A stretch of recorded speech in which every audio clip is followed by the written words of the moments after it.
Yeah, maybe.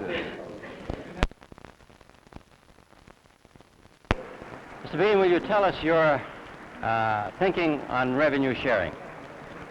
Well, I certainly believe the federal government ought to, as quickly as is humanly possible, ought to adopt the revenue sharing program which will give a fair shake to urban areas, particularly New York City.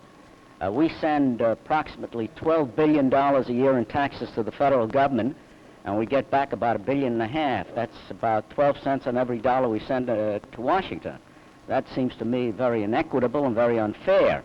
And unless the federal government takes its rightful responsibility, assumes its rightful responsibility, then we're going to find trouble not only in the city of New York, but throughout the entire country in all urban areas. Well, how do you feel about Mayor Lindsay's plan for a national city in New York? Well, I think we want to be realistic about the fact that cities are not going to be picked out as states, and so long as there is anything can highlight the importance of cities being treated better, obviously it's good. Any kind of a proposal that will highlight the need for the government to assume its logical responsibility is important. As a practical measure, of course, I don't know whether there's a possibility of anything like that occurring. What about this problem of cities overextending themselves in the field of social services? Do you think they're trying to do too much? Well, basically, cities are involved in social services to a great extent because of mandated federal and state requirements.